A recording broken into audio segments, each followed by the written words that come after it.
Hello, friends, and welcome back to Malicious Compliance Stories. Today's story takes us into the collapse of a long-standing fine dining restaurant, one that survived decades on reputation and hard work, but finally buckled under modern pressures.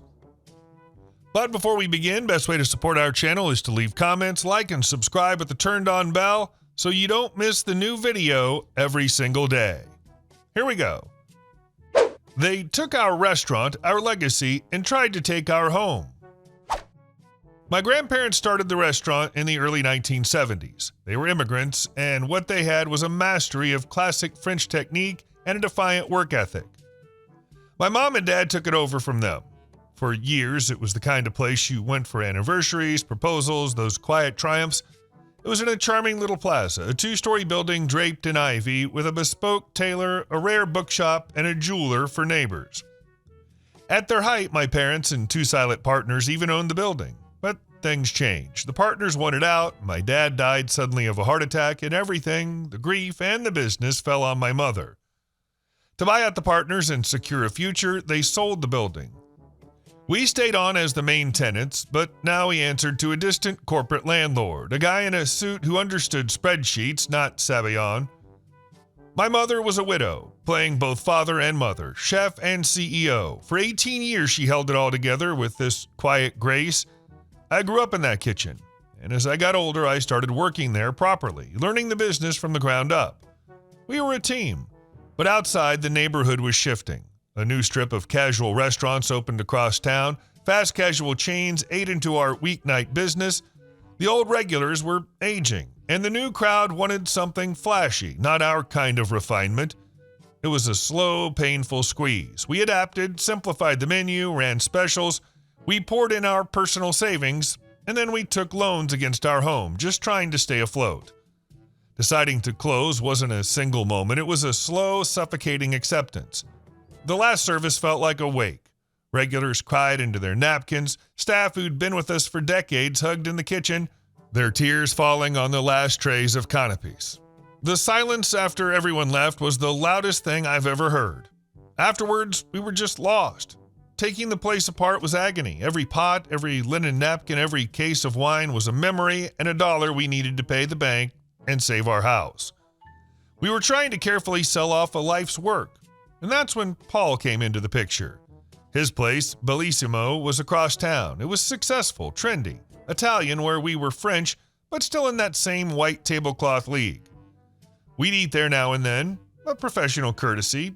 He was a decent chef, but his real talent was for building his own legend. He spoke in proclamations, held court, and had an arrogance that confused loudness for confidence. When he heard we were closing, he didn't offer condolences. He had a proposition.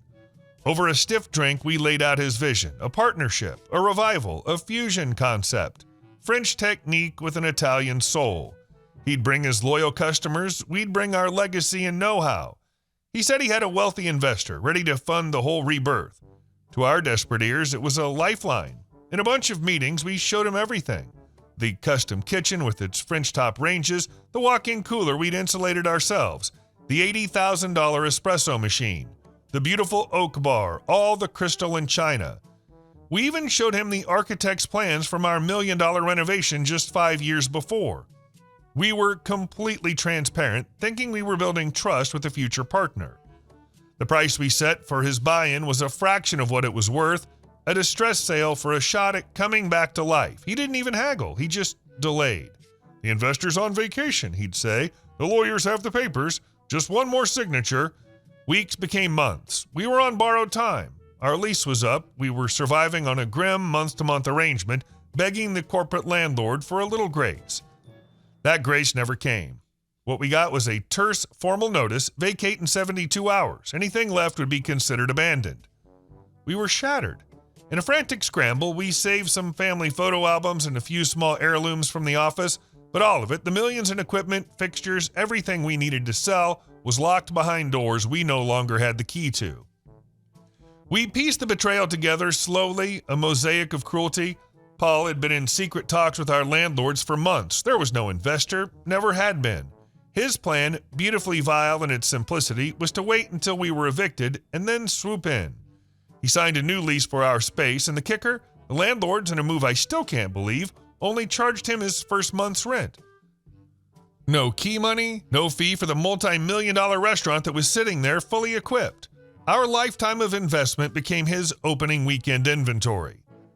But those corporate landlords felt they'd missed out. Having given Paul such a sweet deal, they went after the easiest target left, my mother.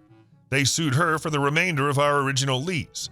And with breathtaking audacity, they inflated the rent on the paperwork, claiming we owed $2,000 more a month than our actual lease said.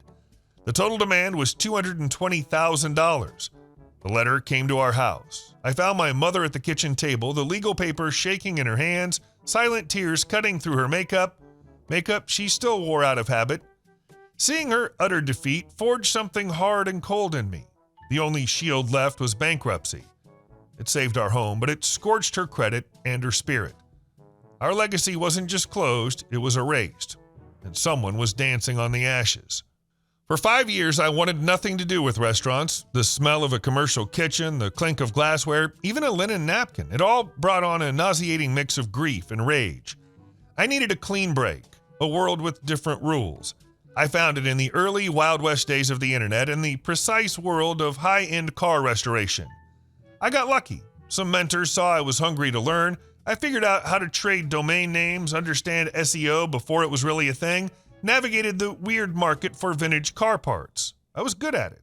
I had a knack for finding value where others saw junk, for building little empires and marketing them with cold, data-driven precision, not bluster.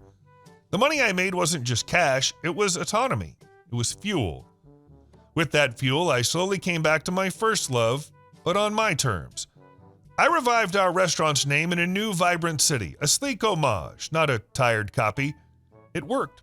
I moved into nightlife, but not the sticky-floored clubs I remembered. I built elegant, concept-driven bars and lounges with great cocktails, perfect sound, and a door policy that cared about atmosphere, not just packing people in.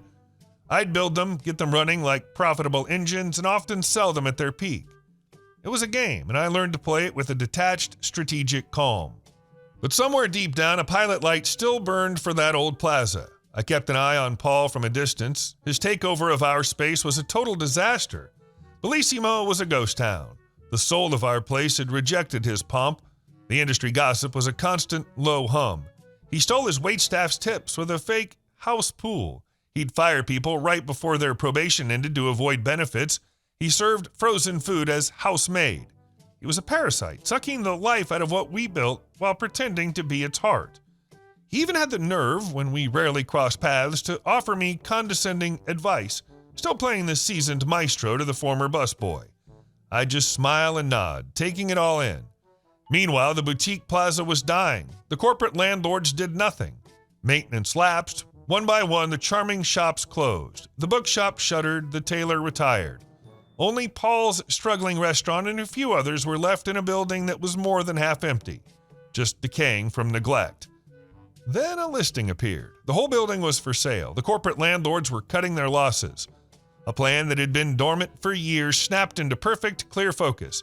I'd actually been looking for a spot for a new concept, a mid-sized, seriously modern nightclub, something the area really lacked. The demographics were perfect. Young professionals with money to spend and a taste for something curated. Another venue deal had just fallen through, and now here was my ancestral home, the site of our biggest triumph and our deepest humiliation on the market. Doing the due diligence was a personal pleasure. I pored over the financials. The landlords, in their hurry, were asking a shockingly low price. I found tax records showing they'd bought it from my mother's partnership for $1 million. They were listing it for just over $800,000.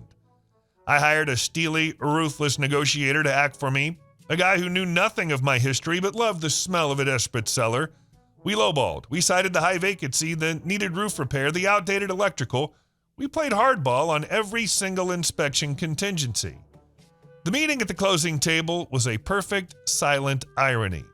There sat a representative of the same corporate entity that had evicted my mother and tried to bankrupt her. Now he had to hand the keys to her son. The final sale price, $605,000. They took a catastrophic loss. I paid cash. The last act needed ceremony. I put on a good suit and made a reservation for one at Bellissimo on a Tuesday night. The dining room was predictably empty. Our beautiful, subtle decor was now cluttered with garish Roman-themed kitsch. Paul recognized me and came over, his old arrogance now tinged with a nervous, patronizing heartiness. He insisted on a tasting menu. The food was mediocre, the service was fawning and slow. He refused a simple modification to a dish, puffing up about authenticity. I sat there for 4 hours in that nearly empty room, a patient ghost. I noticed the chipped paint on the baseboards we'd kept perfect, the dull tarnish on the brass door handles my father used to polish every week. When the final overpriced check was settled, I didn't leave a tip. Instead, I reached into my jacket and pulled out a long legal envelope. I slid it across the white tablecloth, right over the crumbs of his underwhelming tiramisu. "What's this?" he asked, his smirk faltering. "Formal notice," I said, my voice quiet and even in the hollow room. "As your new landlord and the owner of this building, I'm terminating your lease. The termination clause your predecessors left is very flexible. You have 90 days to vacate." His face cycled through colors, confusion, disbelief, then dawning horror. You bought the building? This is a joke. You can't do this. I have a business." "You have 90 days, I repeated, and I'll be demolishing this building. A new structure with my nightclub will take its place." I let that hang, watching him realize he wouldn't just lose the restaurant, the very space would be gone. There'd be no moving Bellissimo across the street. His little kingdom was being erased from the map. I stood up to leave. One more thing I added, like it was an afterthought. I took the liberty of putting some information together. Employee testimonies, payroll records, your former staff were kind enough to share. It's all with the Department of Labor now. Given what they'll find on wage theft and tip stealing, I suspect you'll find getting a new location challenging. I left him there, standing in the ruins of his own making, inside the shell of my inheritance. The eviction was just the brick and mortar part. The report to the DOL was the lock on the door of his future. He tried to steal a legacy built on dignity and hard work. In return, I didn't just take the building back. I took apart the fraudulent foundation of his entire enterprise, using the very tools of business and law he thought he could play with. The monster he woke up years ago when he targeted a vulnerable family had finally, slowly circled back around to his own ship. And this time there was no lifeboat. Just the cold, deep, satisfying silence of justice served not hot, but very, very cold. People like that survive because they target folks who are already overwhelmed. I also love that the building itself ended up being torn down. No second chances, no rebrand, no moving next door and pretending nothing happened. Just gone. And our second story. Hurt my brother? You'll see what it feels like. This happened back in September of 2005. Our son Tom had just turned 3, and he'd been diagnosed on the autism spectrum about 9 months earlier. At that point, every social setting still felt a little unpredictable. Tom adored playing with his big sister Ellie, who was 5, but he rarely made any attempt to engage other children. He also had a significant speech delay, so when misunderstandings happened, and they did, he couldn't easily advocate for himself. Visually, people often assumed our kids were twins. Ellie takes after me at 5'3" and has always been petite. Tom, on the other hand, takes after my husband, who's 6 feet tall. At ages 5 and 3, they were nearly identical in height, so everywhere we went, we heard, "Are they twins?" It became a running joke in the family. We'd been invited to a birthday party for twin 1-year-olds, a big family friends event with a lot of people I hadn't seen since childhood. Everyone brought their young kids, and the backyard was full of noise, snacks, and the star attraction, a big inflatable bounce house that immediately drew Tom and Ellie in. They were having a blast. Given Tom's age, diagnosis, and tendency to wander or get overwhelmed, my husband and I were watching them closely from just outside the bounce house. Everything was going smoothly until a little boy I didn't recognize, we'll call him Mark, ran straight up to Tom and knocked him flat on his back. Mark looked about 3 or 4, roughly Tom's size. Tom hadn't interacted with him at all before that moment. Mark laughed and ran off. Ellie immediately went into protective big sister mode, helped Tom up, and marched him over to us to check him over. She was already asking, "Can I push him back?" I told her no, that it was probably an accident. Tom wasn't hurt, just confused, so after a minute, they went back inside to jump. A couple minutes later, Mark did it again, pushed Tom down, and ran away laughing. This time, Ellie brought Tom over with steam practically coming out of her ears. "Let me push him down," she said again, louder this time. I told her no, that I would handle it. I recognized Mark's father from years ago, so I walked over, greeted him, made small talk, and politely asked him to tell his son to stop pushing mine. He nodded and said he'd take care of it. I took him at his word. But as soon as the kids went back into the bounce house, Mark pushed Tom down again. By this point, Tom was upset and visibly frustrated. He couldn't understand why this little stranger kept targeting him. Ellie, however, understood perfectly, and she was done asking permission. She marched right up to Mark and told him, "Stop pushing my brother." Mark looked at her and, with all the arrogance a 4-year-old can muster, said, "I don't have to listen to you." Ellie turned to us. "Can I push him now?" We looked at each other, looked at Tom, distraught and confused, and finally said, "Go ahead." She didn't hesitate. She sprinted across the bounce house, full body tackled Mark, sent them both rolling, and when they stood up, she shoved him down again for good measure. "Stay away from my little brother," she declared. Mark immediately burst into tears and ran off to his parents.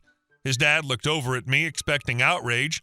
All I did was shrug and give him the universal, "Your kid started it" expression. Mark didn't return to the bounce house for the rest of the party. We kept our distance from their family after that, and Tom enjoyed the rest of the afternoon in peace. Thanks entirely to one fierce little sister who decided enough was enough. Hey guys, thank you all for watching the video. I'll see you in the next one.